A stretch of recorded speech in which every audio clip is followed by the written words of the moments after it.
What's up, internet? My name's Ori. Welcome back to the channel. It is Monday, July 14th, day number 7 inside the Big Brother house. Floaters, grab your life vest. This house is messy. Also, who won veto and how will it affect the noms? Let's talk about that, plus all the intel, drama, and more from yesterday's live feeds. But first, if you are new here, hit that subscribe button. If you like this video, hit that like button, hit that notification bell. You'll never miss a video. You'll never miss a stream.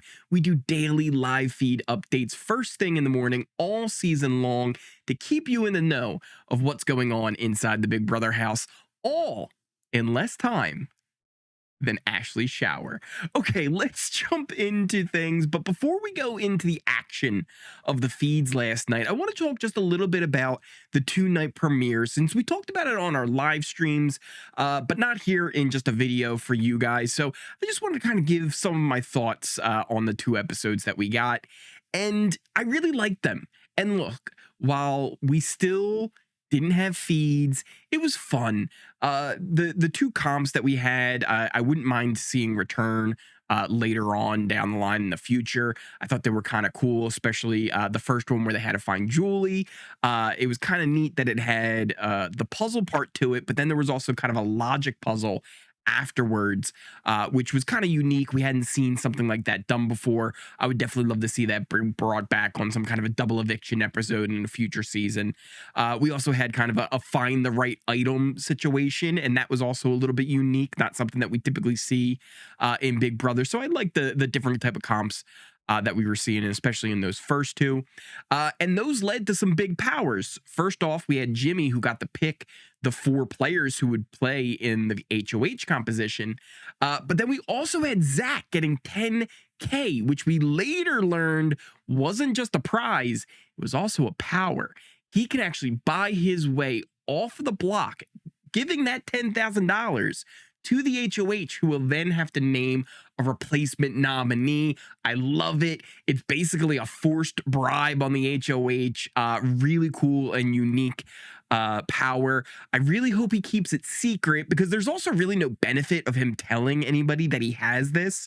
All it would do is kind of bait him into losing his $10,000. So he would want to keep this a secret more than anything else. So hopefully he doesn't go blabbing his mouth about that. We then have to kind of get into the whole accomplice situation, right?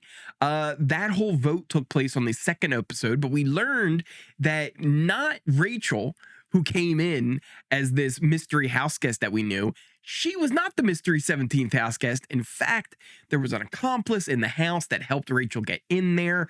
They had a vote, and if the house guests were able to figure out who the accomplice was, they'd be booted instantly. If they couldn't, the accomplice would then become part of the game. The vote went 11 to 5, with Riley getting 11 votes, 5 to Zay, but it actually ended up being Amy who pulled it all off. She was able to push the button to start the timer for the lights. She also used this remote to kind of hide that HOH idol thing, and then later was able to pull a secret switch upstairs to open the door for Rachel to enter. She was able to pull this all off, none the wiser to any of the house guests. And yes, Rachel returns to the game, and since the vote failed, Amy gets to stay as well. The 2 moms also seem to have a pretty good, close connection already, probably the closest allies that each other have in the game, and we'll talk about that a little bit more in the live feed section as well. A couple other important things coming out of last night's episode was the nominees and how they all came to be. Vince won HOH on the first episode, but with the blockbuster in play, he has to nominate 3 people for eviction. Rachel got to be immune this week, but she's also a have-not, and she got to pick the next have-not who would also get immunity, who was Will, who then picked Zach, who then picked Ava. All 4 of them joining Rachel to be safe and have nodity. So that is a whole thing. Meanwhile, with the nominees, now that those people are immune, Vince has even less people to choose from on who to nominate from these three. Zay was kind of an easy choice. He still had some sus from potentially being the accomplice, though that doesn't really matter now. It's not like he has any other abilities as the accomplice if it was him, and it's not him. So it doesn't really matter, but it was an easy thing for Vince to say, you can go up as a nom, since everybody kind of agreed that was a thing. The other two, though, is kind of a story on how we got there. So it all starts with Showergate. Ashley, after having told Vince that, oh, I'm only going to be 10 minutes, took a 2-hour shower in the HOH room.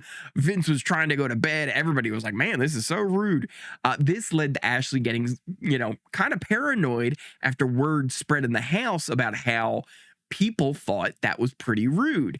Amy was the one who told her, and she's like, you shouldn't even make a big deal out of it. Ashley then seemingly didn't really seem to bother going to talk to Vince to try and sort this whole thing out. But then multiple times late in the evening, tried to go have a one-on-one and was interrupting other one-on-ones, making her seem kind of sketchy and paranoid, which then sketched out Vince even more. Then Amy didn't help situations. Amy then goes to Vince and says, I would be so upset if you put her up. Oh, no. And then Vince is like, well, if you're going to be that upset if I'm going to put her up, I might as well put both of you up. And then that's 2 other easy noms for me, which he then did, even though Kelly volunteered to go on the block to kind of hide a newly formed alliance that Kelly and Vince had set up. He decided not to do that for now. That takes us to the feeds, because the first big news of the night, this is our first night of feeds, even though they've been in there for 6 days now inside the house. And I don't want to dwell on that fact for too much. Listen, it was a bummer that we didn't have night 1 feeds, and there's a lot that we missed out on. Night 1 feeds would have been so much fun with all the stuff that was going on, with all the accomplished chatter and then Showergate taking place. It would have been a real show. So I don't want to dwell on the missed opportunities that we have. What I will say, we're jumping into some messy, tangled web of just beef. Everybody's beefing with each other, it seems like. But the first bit of big news that we need to go over is who won the power of veto. And man, it was like it was meant to happen. Ashley wins the power of veto, meaning that Vince will have to nominate a replacement nominee. Most of the night was spent on trying to discuss the pros and cons of potential renoms. And like I said, it's a tangled web of alliances and agendas. There's so many different players with all different kinds of connections that they've already made, and it is all just doomed to fail at some point. We kind of started off with Kelly once again campaigning to go on the block. Telling Vince it's kind of the easiest thing for him to do. It's going to get the least amount of blood on his hands. So that was a whole thing. But it also seems like Vince, Kelly, and Keanu have a pretty good relationship, because Keanu comes on over. He starts pushing Jimmy as the nominee. And he keeps saying how, like, hey, like, I think, he's been lying to everybody. We would have the votes to get him out. The only issue is they don't know also if they would have the votes to keep Kelly even over Amy. So there's a lot of different stuff going on here where they kind of want to do something that would be easy, like put up Kelly, but it's like, do we have the votes to keep Kelly? And then you could put up Jimmy, but then that's Vince going back on his word. And he said multiple times on the feeds how he doesn't want to break any more promises. But he's pretty much broken promises already, and he keeps making more promises, even promising Zay that if it ended up being a tie, he would break the tie for Zay. Vince has got some HOH-itis, and it is bad. At one point, he even started to kind of like break down a little bit from just all the pressure that he's been under, and Kelly kind of gave him a hug, and he's just like, it's been too much. It's too much. I'm tired of making decisions already. That's the job of the HOH, buddy. Adrian's name was also thrown out by Jimmy as a potential option to go up on the block as well, because Vince said nobody would really care if he did that. But that one kind of seemed to get put on the back burner for a while. Meanwhile, while that was all going on with Keanu pushing Jimmy and all that kind of stuff, Jimmy has been pushing Keanu as a renom. Keanu didn't do himself any favors here either. In a pretty disastrous conversation he had with Rachel, he kept trying to push the idea that, hey, like, what if Kelly went up on the block and it ended up being Kelly and Amy? Like, I think maybe like there's benefit to keeping Kelly over Amy. Like we mentioned earlier, Amy might be Rachel's closest ally in the game at the moment. So this really isn't a good idea to be pushing like, hey, you should vote out your closest ally, right? Like if my friend's on the block, you should keep my friend over your friend, right? And he even goes as far as to throw the line back at her. He's like, I mean, well, you said like, are we here to make friends or are we here to play BB? And it's like, listen, I love the energy, but it's not going to work, Keanu. Like, this was a bad call. It was so bad, in fact, Vince ended up joining the conversation. And afterwards, Vince couldn't stop talking about how disastrous this convo was to anybody who would listen. But also, just the idea came up that Keanu started to imply that Rachel would be a floater. Of all the people, of all the potential people you could accuse of being a floater, it's Rachel Riley.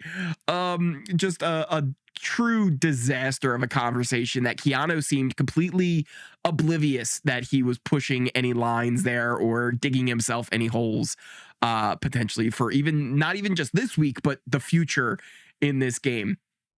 As far as like alliances go, we're going to jump into our allegiance chart in just a bit. It's sketchy.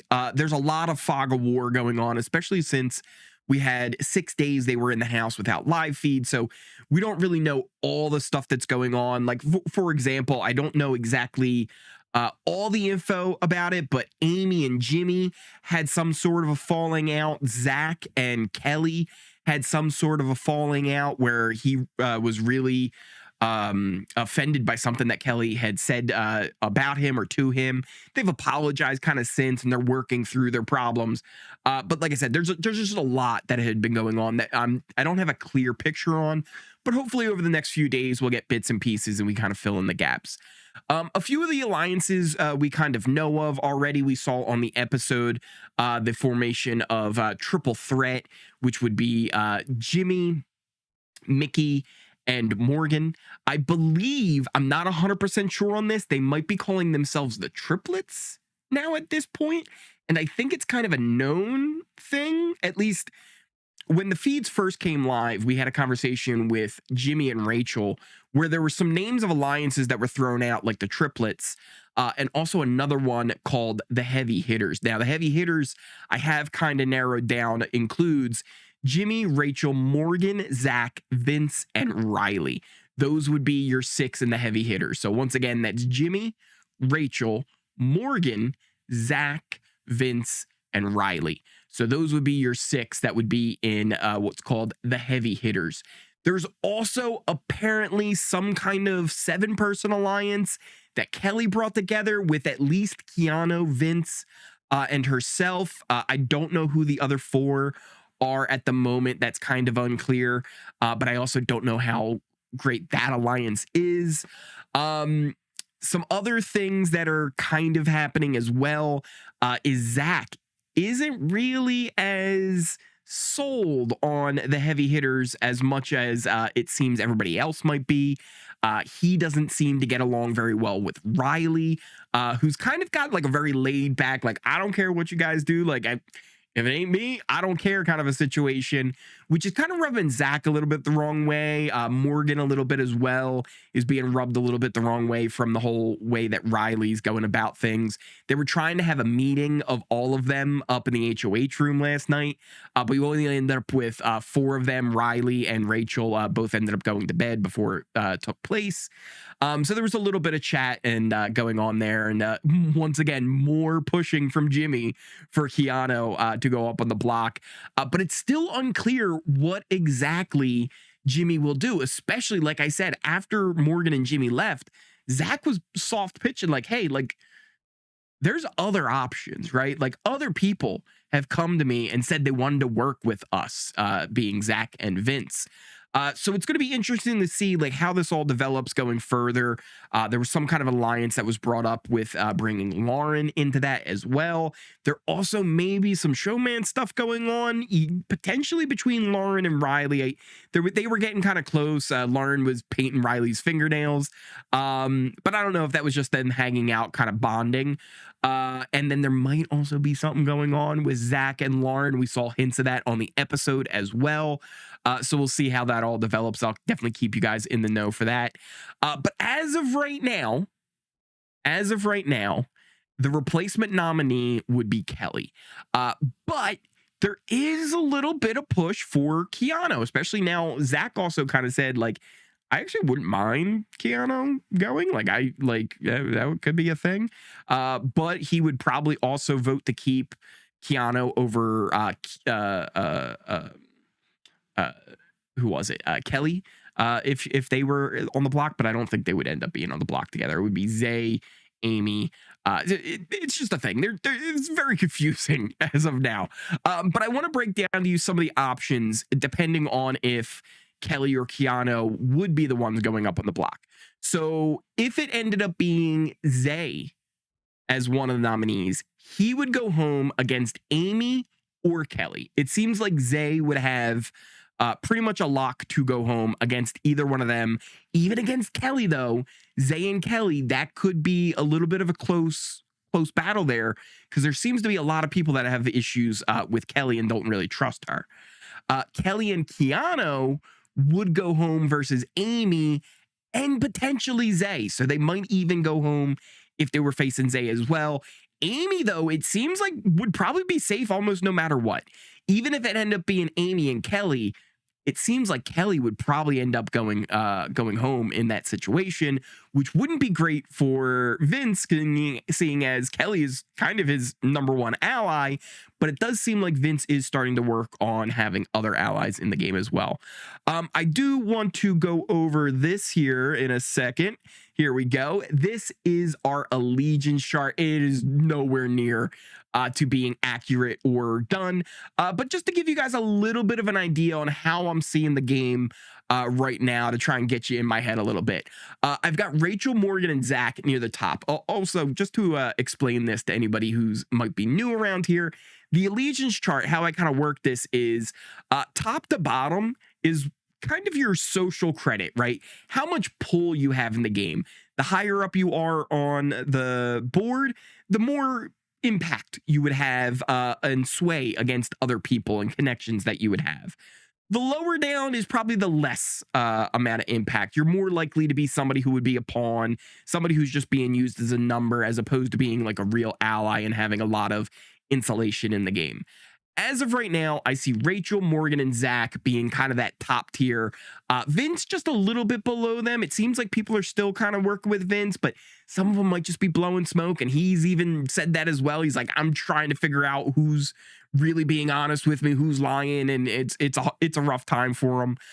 Just underneath there, maybe Mickey and Jimmy, because they do have a good connection with Morgan. Like we saw, they have a kind of a three-person alliance there kind of happening. Morgan and Jimmy are also into multiple different things, like the heavy hitters. So they've got kind of a good base going on. A lot of people are talking about Riley really just coasting because everybody seems to like him, and they seem a little bit maybe afraid that they would put him up on the block because they feel like he would be good at a lot of different competitions. So Riley seems to be kind of sitting kind of middle of the pack there as well. I didn't get a lot of great information from Catherine and Lauren just because they weren't really that visible on the feeds last night. But definitely Zach was talking about Lauren as potentially somebody he would like to be working with in the future, especially with Vince. Catherine, I had a little bit of conversation where Kelly was trying to figure out like what the votes would be if she would go up on the block. And when she was asking Catherine, she was like, what if it was me and Amy? And she was like, oh, well, I don't know, AKA I wouldn't vote to keep you. So she's more on the Rachel Amy side of things. That's the other thing as well. Not only do we have kind of a vertical alignment here, we have a left and right on kind of splitting the house a little bit of where we are. On one side, you got kind of Kelly, Keanu, Vince. On the other side, you got people like Rachel, Amy, Ashley. Vince is a little bit more towards the middle because he seems to be having a lot that he's got going on. He's in the heavy hitters with Rachel, so that's kind of a thing as well. But he's also trying to take out Amy, who's Rachel's number one. Meanwhile, Rachel would probably very much like to vote out Keanu and Kelly, who seem like close allies to Vince, though I don't think that's really something that's too well known at the moment. So there's a lot going on. Underneath that, we've got Ashley, who's down a little bit lower, but over on the Rachel and Amy side, she seems to have a good connection with Amy. Down below them, though, we then have Adrian, Will, Ava, and Zay. Adrian and Zay, I have kind of the lowest down there because both seem like options that nobody would really care if they did go up and go home. I'm actually not 100% sure why from Vince Adrian has been kind of taken off the table as much as he has. I think it was mainly just from the idea that it was a promise that he had made with the people that were playing in the HOH competition, which is also why he was pushing back against Jimmy, because while Jimmy seems like maybe he could be an option, one, he didn't think he would have the numbers, but two, he would also be breaking a promise from the HOH. But he's already done that when he put Ashley up, so it's a whole thing. But yeah, this is kind of a general, very foggy look at how the house kind of stands right now. Everybody's kind of tangled, and we're still trying to figure out where the real true connections all lie for everybody. But it's definitely, I think, going to end up being a very messy season with a lot of messy gameplay. It seems like people don't really know how to keep their mouth shut, which is kind of a good thing. It's always fun seeing some messy gameplay in there.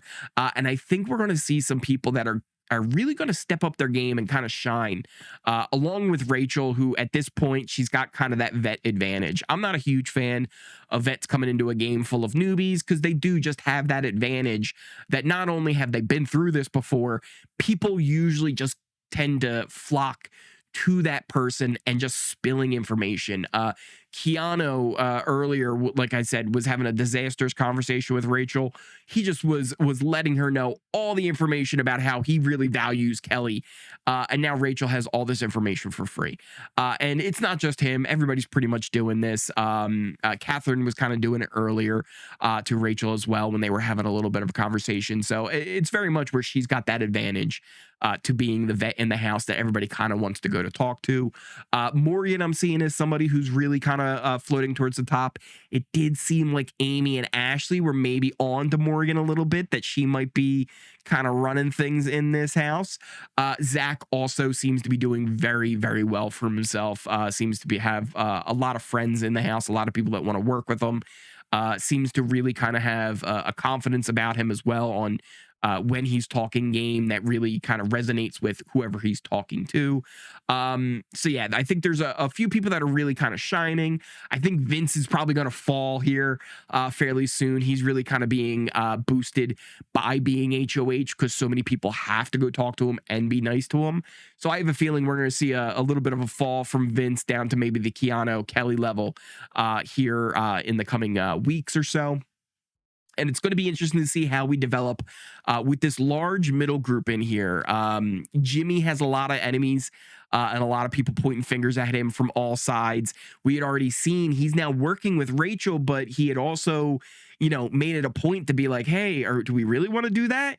Zach also made reference with Vince to being like, yeah, are we really down to work with Rachel and stuff? So it's going to be interesting. I think it's not a question of if, but when all of these alliances start blowing up, because a lot of people are double dipping here and there, and they're so messy that I think eventually this is all going to blow up into something really exciting that you're going to want to get the popcorn for. But that's all I got for you today. Hopefully we got that in under the time of an Ashley shower. Like I said before, if you are new here, hit that subscribe button. If you like this video, hit that like button, hit that notification bell. You'll never miss a video. You'll never miss a stream. Like I said, we do daily live feed updates all season long, first thing in the morning. So make sure you come on back to get all your information about everything going on the live feeds. Thank you guys all again so much for watching. Make sure you check out some of the links in the description, pin comment down below for all my different socials. We have things like Twitch, Kick, We also have Twitter. Our Discord is a lot of fun. People are always talking about what's going on in the live feeds. With the removing of the chat feature on the live feeds, if you're looking for a place to chat when they're on, come check out the Discord. Also, something really cool on Fridays. Every Friday we go live with our update. You get this same update that we normally do every day of the week, but on Fridays we're live, and afterwards we jump into with the chat and talk about everything that's been going on that week. One thing I want to do this year is on Friday's live show, I want to kind of have a little bit of a call-in section. So how it's going to work, if you're a member and you hook it up with your Discord and hook your YouTube and Discord up together, you get access to a members waiting voice channel where you can pop on in there. I'll be able to pull you in and we can actually have a conversation live on Friday mornings, just like any, morning radio show when you call on in. So go on, check all those things out, ignore what you want, follow what you want. You can also support things by not only becoming a member, but there's things like the Ori Fund. None of it is ever really required, but it is always so appreciated. Thank you guys again for watching, and I will see you tomorrow. So my dream job is I wish I was a trust fund baby who could just not work and have a monthly allowance and travel. So that's my dream job. I don't dream of work. Okay. I don't like working and I don't want to work. I respect it. They're paying people to do nothing. I'm like, where can I get one of those jobs? Big Brother house.